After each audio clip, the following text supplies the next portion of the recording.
வாழ்க, குருவே துணை, குரு அடி போற்றி. நேயர்கள், ஜோதிட அன்பர்கள் அனைவருக்கும் அன்பான வணக்கங்கள். நான் உங்கள் வாழ்க வளமுடன் ஜோதிடர் ஸ்ரீ குரு சுந்தர வடிவேல்.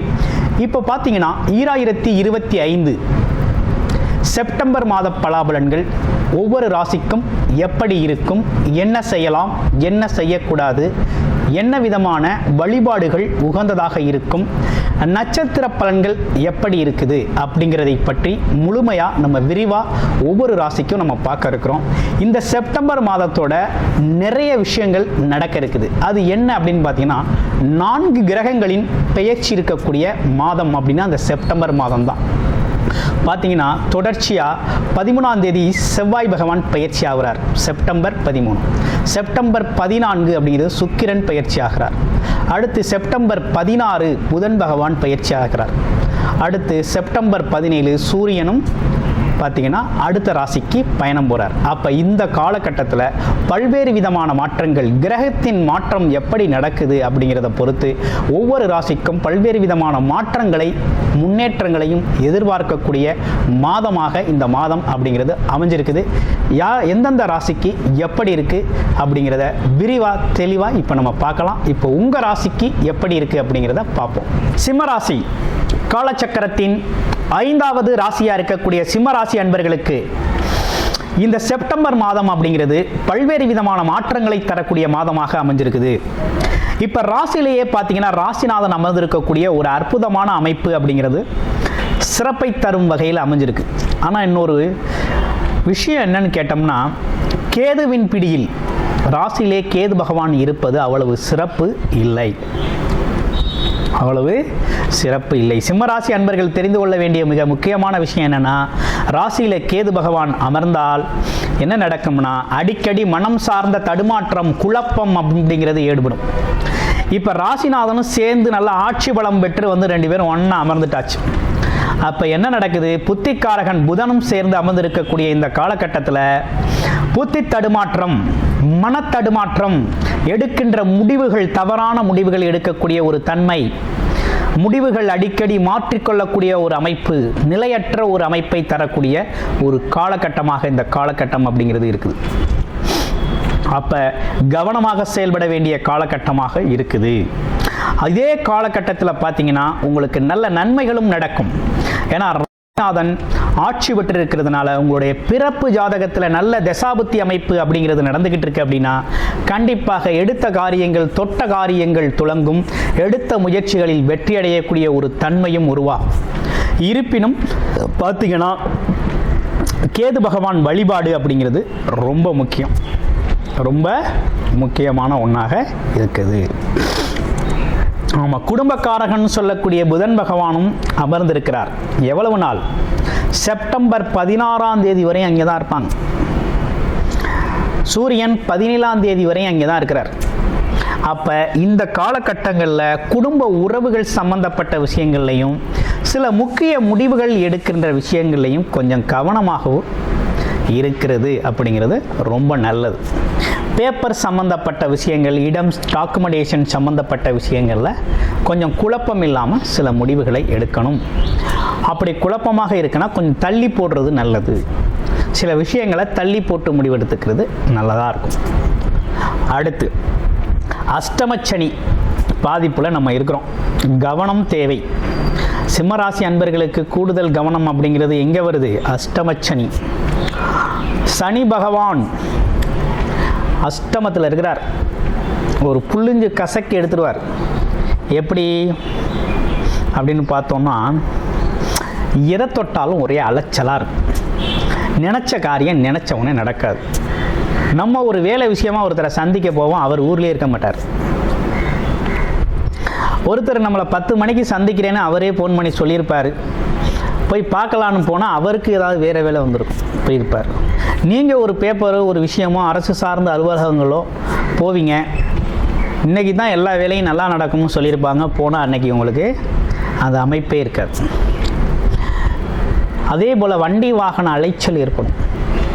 ஆமாம், நீண்ட தூர பயணம் சார்ந்த அலைச்சல் ஏற்படும். லாங் ட்ராவல் போவீங்க, வேலைக்காக, தொழிலுக்காக, சில விஷயங்களுக்காக போவீங்க. ஒருத்தரை பார்த்து இன்றைக்கான ஒரு ஒப்பந்தத்தை பண்ணிடுவோம், ஒரு வேலை சார்ந்த விஷயத்தை பேசி முடிச்சிருவோம் அப்படின்னு போவீங்க. ஆனால் அதற்கான வாய்ப்புகள் இங்கே இருக்காது. சூழ்நிலையில் பெருவேறு விதமான மாற்றங்கள் இருக்கும். அப்போ அலைச்சல் திருச்சலை கொடுக்கும். அலைஞ்சு திரிஞ்சு கஷ்டப்பட்டு நஞ்சு அப்படி ஒரு வேலையை செய்கிற மாதிரி. இதே காலகட்டத்தில் கேது பகவானுக்கு இருக்கிறதுனால தேவையில்லாத குழப்பங்களையும் கொண்டு வந்து சேர்ப்பார். அப்போ ரெண்டு பக்கமும் நமக்கு சிக்கலாக இருக்குது. ஒன்று வேலை சார்ந்த தொழில் சார்ந்த அமைப்புகளும் கொஞ்சம் அலைச்சல் திருச்சலாக இருக்குது, டென்ஷனை கொடுக்குது. இன்னொரு பக்கம் நம்ம ராசியிலேயே அமர்ந்திருக்கக்கூடிய அமைப்பு உடல் ஆரோக்கியம் சார்ந்த அமைப்புகள், மனம் ஆரோக்கியம் சார்ந்த அமைப்புகளையும் குழப்பத்தை கொடுக்குது. உடல் மனம் சார்ந்த இரண்டுமே பார்த்தீங்கன்னா கொஞ்சம் இயக்கங்களில் தடுமாற்றம் ஏற்படுது. அப்போ என்ன தான் செய்கிறது அப்படிங்கிற ஒரு குழப்பம் வந்துருச்சு. இப்போ இந்த காலகட்டத்தில் உங்களோட பிறப்பு ஜாதகத்தை நீங்கள் பார்த்துக்கணும். பிறப்பு ஜாதகத்தில் நல்ல தசாபுத்தி அமைப்பு, யோகமான தசாபுத்தி அமைப்புகள் நடக்குதுன்னா இதை பற்றிலாம் கவலை வேண்டியதில்லை.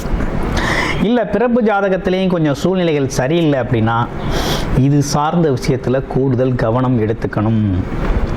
அப்போ வழிபாடுகள் சார்ந்த அமைப்புகள் மூலமாக எடுத்துக்கிறது, யோகா மெடிடேஷன் போன்ற அமைப்புகள் எடுத்துக்கிறது, அடிக்கடி மௌன விரதங்கள் இருக்கிறது, விரத நிலைகளை கடைபிடிக்கிறது.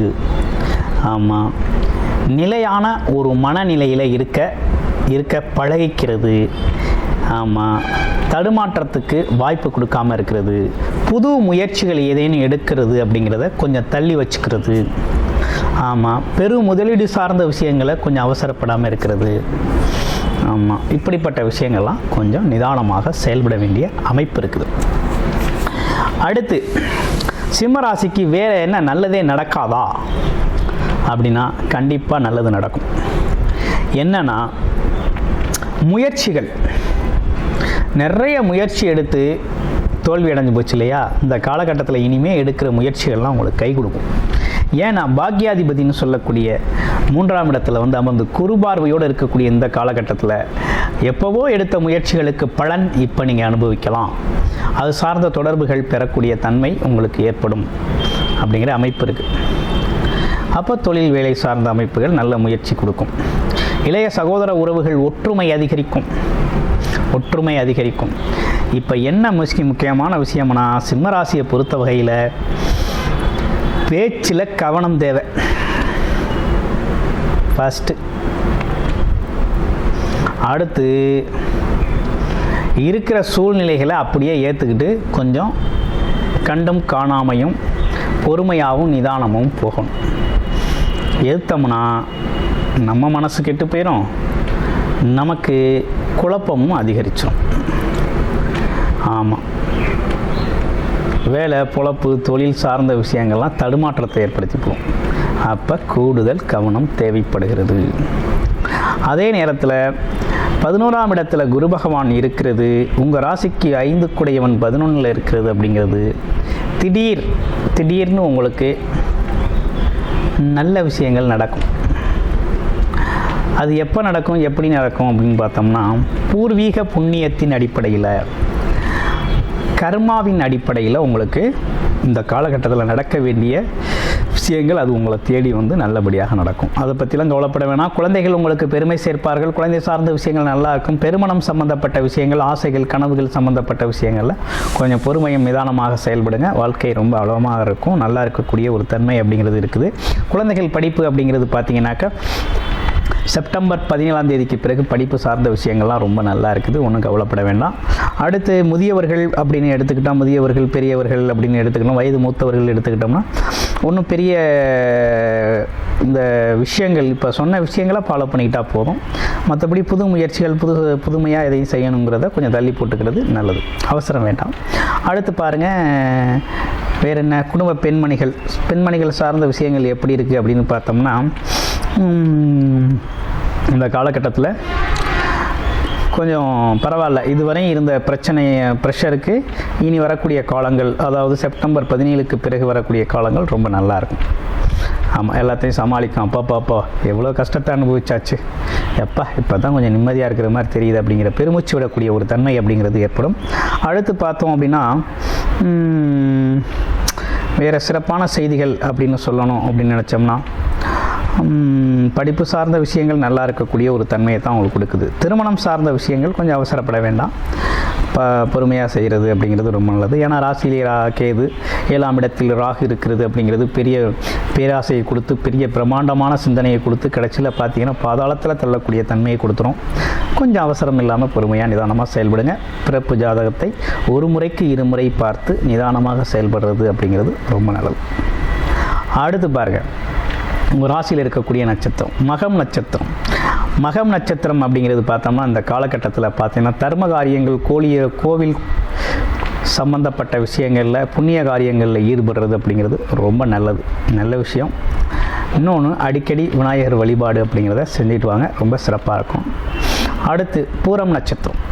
பூரம் நட்சத்திரத்தை பொறுத்த வகையில் இந்த காலகட்டத்தில் பார்த்திங்கன்னா வருகின்ற 14ஆம் தேதிக்கு பிறகு பார்த்தோம்னாக்க வண்டி வாகனம் சம்மந்தப்பட்ட சிறு வேலைகள் உங்களுக்கு நடக்கக்கூடிய அமைப்பு அப்படிங்கிறது இருக்குது. எடுத்த முயற்சிகள் சம்மந்தப்பட்ட விஷயங்களில் சிறு விஷயங்கள் உங்களுக்கு நடக்க ஆரம்பிக்கும். இதே காலகட்டத்தில் பார்த்திங்கன்னா சின்ன தடைகளை தாண்டி ஜெயிக்கக்கூடிய ஒரு அமைப்பு அப்படிங்கிறது உருவாகுது. ஆமாம், ஆனால் எப்படி சுற்றினாலும் அந்த பூர நட்சத்திரத்தை பொறுத்த வகையில் இந்த எப்படியாப்பட்ட விஷயத்தையும் சமாளிச்சிடுவீங்க. மற்றவங்களுக்கு பிடித்த மாதிரி நடக்கக்கூடிய தன்மை, உங்களை அனைவரும் விரும்பக்கூடிய ஒரு அமைப்பு இருக்கிறதுனால எவ்வளோ பெரிய சிக்கலான சூழ்நிலைகள் வந்தாலும் அதை கடந்து போகக்கூடிய தன்மையும் மனோ ஆற்றலும் இயற்கையாகவே உங்களுக்கு உண்டு. ஆனால் இருந்தாலும் பணங்காசு சம்மந்தப்பட்ட விஷயங்களில் கொஞ்சம் வரவுக்கேற்ற செலவு, இல்லைனா வரவுக்கு அதிகமான செலவு அப்படிங்கிறது இந்த காலகட்டத்தில் சந்திக்கிறது மாதிரி இருக்கும். இந்த குறிப்பிட்ட காலகட்டத்தை கடந்துட்டீங்க அப்படின்னா, 1 மாத காலங்கள் கடந்தாச்சு அப்படின்னா அதுக்கு பிறகு ரொம்ப அருமையாக இருக்கக்கூடிய ஒரு தன்மை அப்படிங்கிறது நல்லாயிருக்கு, நல்ல மாற்றத்தோடு இருக்குது. அடுத்து பாருங்கள், உத்திரம் நட்சத்திரம். உத்திரம் நட்சத்திரத்துக்கு எப்படி இருக்குது அப்படின்னா, அரசு காரியங்கள், அரசு தடைப்பட்ட விஷயங்கள்லாம் நடக்கக்கூடிய ஒரு அமைப்பு இருக்குது. வருமானம் சார்ந்த, அரசு வருமானம் சம்மந்தப்பட்ட விஷயங்கள்லாம் உங்களுக்கு இந்த காலகட்டத்தில் ரொம்ப சிறப்பாகவே இருக்கும். அதே போல் அதிகப்படியான விஷயங்களில் இந்த காலகட்டத்தில் புது விஷயங்களில் ஈடுபடுறது, அரசு காரியங்கள் சம்மந்தப்பட்ட விஷயங்கள், அரசாங்கம் சம்மந்தப்பட்ட விஷயங்கள், அரசு துறைகளில் வேலை பார்க்கக்கூடியவங்க, அரசியல் துறையில் இருக்கக்கூடியவங்க, இவங்கெல்லாம் பொறுமையும் நிதானமுமாக செயல்படுறது அப்படிங்கிறது ரொம்ப முக்கியம் இந்த உத்திர நட்சத்திரக்காரர்களுக்கு. ஓகேங்களா? கிட்டத்தட்ட ஓவராலாக இப்படிப்பட்ட பலன்களோடு அமைஞ்சிருக்கு உங்களுடைய ராசி. நன்றி, வணக்கம், வாழ்த்துக்கள்.